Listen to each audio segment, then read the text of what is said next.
I have to talk about this. I have been sitting with the weight of the recent news headlines for days. Over the last several weeks, we've watched Black women be killed, trafficked, discarded, drugged, seen headlines of abuse all throughout the news cycle. And the news cycle continues to move forward, presenting us with new shocking horrors every other day, it feels like. And the news would also have us believe that these stories are all separate, but they are not. These are actually the same horrific stories with different names, different victims. Dr. Serena Fairfax, respected dentist, upstanding citizen in her community, mother, and the former Second Lady of Virginia, was shot and killed by her estranged husband in their own home with their children present. Her son was the one to call 911. She was in the middle of a divorce, and the judge had already removed him from the marital home. Also, we've seen the headlines that in Shreveport, Louisiana, a man shot and killed 8 children, 7 of them his very own, then shot his children's mother and her sister both in the head, then shot himself. The children were in age range of 3 to 11, and he shot them in their sleep. This also happened during a domestic separation, and the details are still coming forth. We've also read recently in Tanzania, a Black American influencer was discovered dead after traveling to the country for her birthday with her white fiancé. He was able to return with his life. She did not. The website, The Motherless. CNN reported that this website has received over 62 million hits from men looking for methods to drug, rape, and sexually assault their spouses and their partners. 62 million. Not 62 people, but 62 million site visits. Our current desensitization will have us quickly find ways to categorize, quickly find ways to process. Blanket these tragedies with words that our minds can quickly review and discard. Domestic abuse, domestic dispute, tragedy, missing persons case, online crime. But this is the moment that I need us to resist the categorization, resist the desensitization, because these labels, the knee-jerk reaction to disregard, that is what the system wants. That is a part of the system. It's time to set the record straight. What we're witnessing are not random acts of violence. And every time that these tragedies happen, we reach for these similar blanket words. Words like senseless, tragic, crazy, not all men.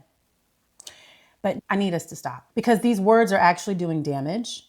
The work and the damage that these labels are doing are letting the system off the hook. In the case of Dr. Serena Fairfax, she was not a victim of random violence. She was a woman who decided to leave her abusive relationship from a man who was known to be an abuser. There were documented warning signs. There were documents on record within the court systems, because there's proof that she tried to leave and separate legally back in 2019. There's documentations and court filings in the last year and a half as she was again planning a separation. There were whispers amongst the former Lieutenant Governor of Virginia's co-workers, colleagues, fraternity brothers, and friends. There were whispers amongst both of their friends, colleagues, and family. And Dr. Serena Fairfax indeed planned her escape amongst her girlfriends. She tried to leave. The judge had already intervened. The legal system had already witnessed the pattern, documented the pattern, and Dr. Serena Fairfax had done everything that she was supposed to do. And yet, she was still murdered. So remember Dr. Serena Fairfax the next time you hear of a woman in danger or in the midst of an abusive situation. So very often, just get a restraining order is not enough. Black women that stay in dangerous situations can end up dead. In Shreveport, those 8 children, 7 of which were his own, ages 3 to 11, all killed in their sleep, all in the midst of a domestic violence separation, a domestic violence issue. This was a man who was frustrated that he was losing control, frustrated that he no longer had the power and autonomy over his child's mother or those children in the manner that he desired. And so he wanted to end not only his own life, but the lives of those around him. 2 mothers were shot. Demonic. So this is far deeper than a mental health story. This is actually the casualty of the patriarchal system.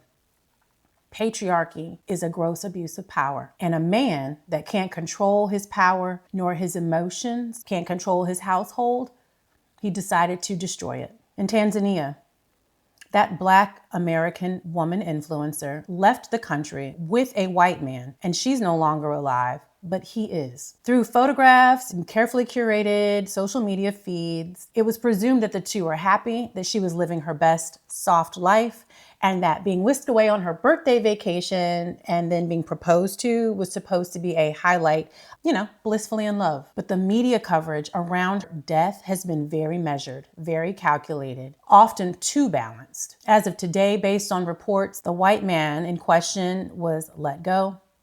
Authorities in Zanzibar are still investigating her death. This 31-year-old American Black woman, her body still remains in Tanzania, and her family is raising money through a GoFundMe account to bring her body back home and continue the investigation, as they presume that there was foul play involved.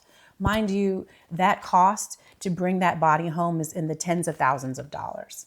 And the white man that she was associated with as the fiancé was allegedly a crypto billionaire. Interesting that there's very little to be done on his end to help seek justice or answers for this Black woman. Her name was Ashley Janae Robinson. Although the police are still claiming that she died by suicide, this is still, again, being widely disputed by her family and friends. Notice in this story, as it develops, who is not being protected, Ashley Janae, and who is. Notice who we're protecting in the framing, whose innocence we're presuming before ever casting shadows of doubt outside of the community that looks like us. With regards to the website, The Motherless, this is a hidden website where men are notorious, 62 million in fact, for exchanging information and advice and tutorials on how to drug and sexually assault their partners. The platform was clearly identified by CNN and maintains the primary host for over 20,000 sleep content videos, 62 million hits. Women are now traumatically searching to see if they could be a casualty on the website because so many women have been victims of sexual assault and violent crimes, and this could be happening without their knowledge clearly. Just disgusting. This is not a fringe community. This is not a niche interest. 62 million hits. This is a constituency. So somewhere right now, someone is searching, someone is planning how to abuse and drug and assault and rape a woman. And someone somewhere right now is helping him. Someone right now is finding community and conversations in a shared chat room amongst other men about drugging, sexually assaulting, and abusing women. These are not individual crimes. This is the infrastructure. It's time to break that crazy narrative and call it what it really is. It's time to identify the system. This is narrative control. The word crazy is being used as a blanketed label, and it must stop because it's doing too much damage, again, when we're reporting on the harms and the murders of Black women and Black children in our communities. When you label something as crazy, when you label something as a mental health episode, you're separating it from a pattern of performance. You are then making it an anomaly, and then accountability becomes impossible. This is not crazy. These are examples of escalation during separation. These are documented, researched, predictable patterns in domestic abuse literature. Read up on it. That is the proper terminology. The relationship dynamic shifts when a woman decides to leave, and men can't handle it. This is violence reclamation. If I can't have you, no one can. You don't deserve to live. Your children don't deserve to live. That's not passion. That's not crazy. That's property logic. This is the narrative control pillar as identified in the Plight of the Hot Girl thesis. When men commit these types of violent acts, these types of abuse, we call it a tragedy. And society is conditioned via patriarchy to ask, what happened to him? What was going on in his life? And what did she do to upset him, to set him off? That's misogyny. That's patriarchy. That narrative protects the man even after the murder, even after the abuse, even after the conviction, even after he's taken his own life. It protects him. It reduces accountability. There is an entitlement to control to violence line. The entitlement, you belong to me. Control, monitoring the phone, isolating you from your friends and family, making you financially dependent or crippling your finances so that you're limited. Your options are fewer, telling you that you're too sensitive, verbally abusing you, reducing your confidence, and making you feel small, gaslighting you. And then comes the violence. When the control is challenged, violence is never the beginning of the story. It's often the end chapter, the final cry, the last try to reclaim some sense of control or to keep control of the narrative on your way out as you try to end the story. Too often, as of late, we continue to skip to the last page, focusing on the violence and then blanketing it as crazy. We have to stop. We must continue to name these systems. This is body commodification. Her body was never hers. This is the problem that we find within patriarchy. Period. Patriarchy is the problem. Patriarchy is not just men in positions of power. Patriarchy is a system of belief and systemic oppression, and it has taught men for generations, centuries even, that women are nothing but resources and property for their use, their benefit, the sole benefit of men, capitalism, and men's ascension to power. That's what women and our bodies are allegedly for. Patriarchy affirms the belief that women exist solely in relationship to men or their betterment. Women are wives, mothers, the girlfriends, the baby mama, the sexual conquests, the maid, the worker, the mule. All titles that define a relationship to a man. And patriarchy is the systemic ideology and practice that reinforces this behavior 24/7. We're steeped in it. Femicide is what happens when the patriarchy decides that the control is at risk and there is a rush to prove who ultimately is in control. Who does this body belong to? Who do these options belong to? You belong to the man. And so the man will determine your fate. Connect that to body commodification. Within the plight of the hot girl framework that I wrote about in my master's thesis, body commodification is identified as one of the core ways that Black women are extracted and used within the patriarchal system. Black women's bodies are not just sexualized, they are owned. In the mind of the patriarchy, there is an ownership and an entitlement there. And this ownership and entitlement often comes through marriage, through relationship, through pregnancy, and cultural expectation, submitting to a man. And the men that fall victim to this belief, they ultimately believe that your proximity absolutely equates to possession. In the Dr. Serena Fairfax instance, this woman was a wife in close proximity to her husband's abuse and his patriarchal mentality for years. And when she tried to end the relationship, he made the decision that her body still belonged to him. Her life still belonged to him. That's not crazy. That is the logic of ownership. That is the logic of patriarchy acting itself out in real time. The 62 million men and viewers that frequent that website, let's bring it all back full circle. That's also body commodification at its highest level, because there's a forum and a search bar and a chat room and a hidden network of men communicating and assessing that women out in the world are theirs to control, theirs to manipulate, theirs to abuse, and define their power and ownership over. That is sick. This is not just a dark corner of the internet. This is a movement with proven infrastructure and protection. Because again, how long has this website been up and why are there no prosecutions? I'm sure that of the 62 million men, several of those names, if exposed, will be people that we know, ladies. Trusted friends, co-workers, colleagues, service workers in the community. Don't worry, I'll wait. The deeper crisis underneath all of this is the reason that women stay. Yes, there's always an element of agency, ladies. The reason that women choose to minimize their abuse, are hesitant to talk about their situation, and rationalize their decisions to stay when they already know that they need to leave, is that we have been taught as a society, this is a conditioning amongst all of us, that these examples and relationships are distorted definitions of love. A distorted definition of love will cause you to be loyal to situations that are harmful, dangerous, and detrimental to your livelihood and progression. Why would you stay loyal to something that was going to harm you, that's trying to kill you? That's not love. That's misplaced loyalty and clearly not having a true understanding of what love is. So first we have to understand that we've been loyal to potential and not reality.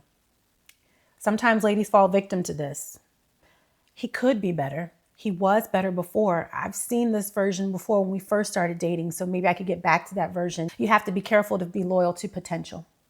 You have to be careful to be loyal to history as opposed to safety. We've been together for 8 years. We have children together. We have combined assets. I can't just leave all of that hanging. I can't just walk away. We have been taught to be loyal to being chosen as opposed to being protected. He chose me. He picked me. My man, my man, my man, my husband. You just don't know because you haven't been in a relationship. But none of those things, not a single one of them will keep you safe. Not a single one of those false loyalties will protect you or your children. And none of those examples are definitions or characteristics of genuine love. Not a single one. We have to remember to keep our agency because the alternative can be detrimental. This is where the erasure of agency comes into play. The erasure of agency can oftentimes be subtle. Sometimes it's just a simple, I'm the one that keeps this family together. We tend to put this superwoman cape on of I can change things. I'm the savior of the family. I can fix it. Sometimes we can get more concerned about what others would think about our situation, but your agency can get eroded.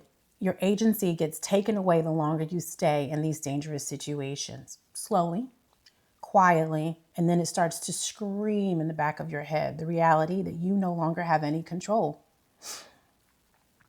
None of these examples are love. This is actually an erasure of agency and forced labor and abuse dressed up as devotion. And this is why I've created the Love Meditations framework.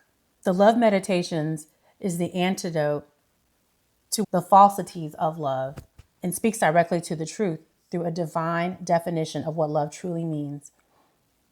Filled with characteristics and found in 1 Corinthians chapter 13, verses 1 through 8.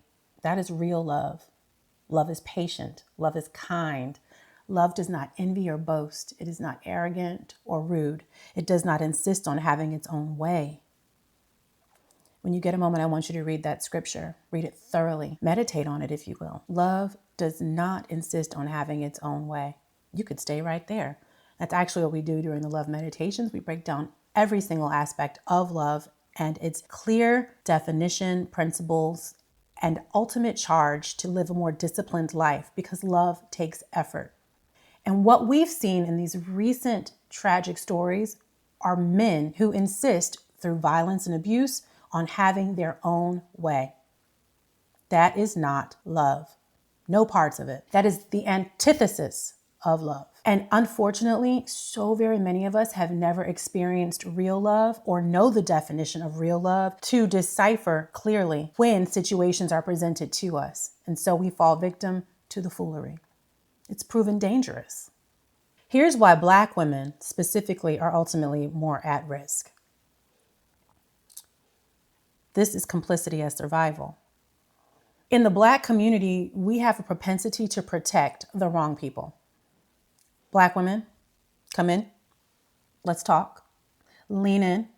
I want to hold your hand with the napkin, as the kids say, when I share this with you. We are impacted more than anyone else in this totem pole under the systemic patriarchal violence, murders, and abuse. It's just the facts, especially in the United States. Statistically, We are killed by intimate partners at higher rates. We are less likely to be believed when we make reports to the police or the authorities. We're more likely to be criminalized when we do defend ourselves and prosecuted. When we go missing, when we report instances of abuse, we rarely, if ever, get media coverage, and it never matches that of our white women counterparts in the United States. We're rarely pushed to the top of the headlines. So many Black women and young Black girls fall through the cracks. Our voices, our stories, our abuse, our livelihoods never heard, never shared, never talked about every day. Aspects of our culture encourage us to absorb all of this without making a change, just to endure, to press forward, to hold it all together, to continue being the matriarchs in our community, to keep producing, to keep working, to keep searching for love. We don't want this to destroy the Black family. We're often encouraged, don't tell other people your business. Don't let them know what's really going on. Don't let the outside know what's going on inside your house. And don't get the law involved in your business because you don't want to put another Black man in jail. You don't want to destroy the Black family. Okay. But also, the strong Black woman trope is starting to destroy the family. The ride or die, the wifey trope, these phrases, these positions that we are trying to maintain at all costs are killing us. They never provide the protection that we deserve. Complicity as survival is one of the 4 pillars of the plight of the hot girl, and it describes what happens when staying inside harmful systems and situations feels safer than actually leaving it. We've discussed earlier how often Black women don't leave because they genuinely fear, and they have every right to, and the systems are not designed to protect us. The police won't, the courts won't, our community won't. That's proven. So Black women adapt, and we manage, and we minimize. And we have a tendency to pathologize all of that as a weakness, or this is like rational response to a system that's proven to want no good to come our way. This isn't our personal failure to absorb. This is a structural abandonment, and I want us to stop. You don't want to tear down the Black man? I understand that impulse, but let us refuse to let that be used as a silencing mechanism for when Black women are in danger or in harm's way. Keep it private. Don't let anybody know your business. Well, privacy protects abuse. Privacy protects murderers. Privacy protects the patriarchy. Full stop. In our culture, we also say things like, maybe you should just pray about it. I'm all about prayer. Trust me. But I also know, and this is in the scripture, faith without works is dead. And it's not enough to just pray the patriarchy away. If the situation is dangerous, you need prayer and a safety plan. You need prayer and an escape route. And trust me, God will provide. Silence is never protection. Silence is the infrastructure for the violence. The most dangerous moment for a woman in the midst of an abusive relationship is never when she's in it or going through the thick of it. It's when she decides to leave. This is statistically proven. So research has shown us that domestic violence lethally spikes at separation because leaving is the ultimate challenge to the control. The decision to leave and executing on that decision is the ultimate trigger at the end of the patriarchal control. Dr. Serena Fairfax already made plans to leave. In fact, in her mind, she left. She had the court orders. She had the separation agreements. She was counting down to her final week. She had done everything that they had instructed her to do. And yet she was killed in her own home. So our entire framework for helping Black women can't be just leave. We have to understand it's actually a little irresponsible, especially in 2026, when we know enough about patriarchy and enough about abuse to know that there is a beginning, a middle, and an end. So we've got to get at the front of it. To leave often requires financial stability, clear options, housing, childcare if you've got children, another job. It often requires a new community as well, a village that will hold you close without judgment based on your past decisions. Leaving just requires a plan of safety that many women have never been taught. And this is why sacred community, as seen in the love meditations, is so very important. It's not just a pillar, but this is a survival method. Sacred community is a proven infrastructure. As a cultural analyst, I'm here not only to name the system, but also detail what it is that disrupts the system and ways that we can overthrow and make changes. So here's what I think should happen going forward. 1, we need a stronger focus on community as a safe space with proven safety infrastructures. Sacred community and connection is one of the 5 pillars of the love meditations. Absence of genuine sacred community, I believe, is one of the most under-identified risk factors for Black women's safety. We should focus more on strengthening our sacred spaces because community is supposed to be the place where you never have to perform, make excuses, or feel that you can't be authentic with your truth. It's not a luxury. It's a protective factor. 2, I think we need to focus more on red flag literacy and teaching it early, reinforcing it as we grow older, because sometimes we get a little desensitized to the patriarchy. I mean, we live in a patriarchal society. But red flags in relationships are very rarely personality quirks. They tend to be data, and data can be read, right? Data can be read to give us more insight and make better decisions. So, jealousy is data. Comparison is data. Financial control, data. Possessiveness, data. We just don't strengthen ourselves as women, Black women in particular, to read the data and the red flags in the way that we should, because the signs appear before you get to the violent chapter in the story. And this data is a warning, a sign of what's to come. Another way that we can strengthen our red flag literacy is by strengthening our radiant self-love. Because if we know who we are and whose we are, and we work diligently on loving ourselves, it becomes much easier to spot anyone in any environment that is not loving to us in the manner of which we deserve. Catch that. The way that you love yourself becomes the internal baseline on how you expect to be treated by others and what you will allow in your life situation. When you know what love is supposed to feel like, what it looks like, and how it's supposed to make you grow, it's much easier to recognize when love is not present. Thirdly, we've got to redefine love at the root. And that's why, again, I reference the love meditations. If we don't understand the divine definition of love as identified in 1 Corinthians chapter 13, verses 1 through 8, we're going to keep reproducing the same outcomes. A woman who has been conditioned to confuse control with care will continue to find men who control. A community that has been taught to protect the presentation of a family above the woman who is inside of that family will continue to fail that woman. Again, the work starts way before these red flags arise, before the violence occurs, before the websites get the 62 million trafficked views. The work starts when we define love for ourselves and we demand it in everyone and everything around us. So here's the hard truth. Someone watching this may be in an unsafe situation or feel like you have no way out. You may feel like you cannot leave. I understand that starting over is terrifying for various reasons. Starting over means admitting that time was spent. Starting over means facing judgment. Starting over means admitting agency. And starting over means doing something extremely hard when you're already exhausted. And for some situations, starting over can mean a threat to your life, to your well-being, and to that of your children's well-being. But hear me clearly, you deserve. Starting over will grant you more time. Time to enjoy new mercies and time to enjoy your new freedom of mind, body, and spirit. Staying in the wrong situations can cost your life. Dr. Serena Fairfax was 47 years young. Those 8 babies in Shreveport had their whole futures ahead of them.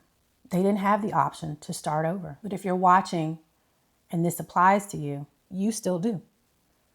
If this is you or someone that you know and need help, please visit the hotline.org website for more information and resources that can get you the help and the safety that you deserve. Staying silent, even under the best intentions, it's participation. We've named the system. We've named what it extracts, how it impacts, and we named what it does to our community, specifically our Black women. So here is your charge. If you made it to the end of this video, I want you to reach out to a woman in your life that may have gone quiet, not to advise or to judge, but just to listen, just to check in. be present. And if you want to go deeper, identifying the patterns and habits that can hold us back, getting out of your own way, I've created a resource called the Get Out of Your Own Way Playbook. It's not a course or a challenge yet, but it is for women who are ready to stop performing and start prioritizing their health and their wellness.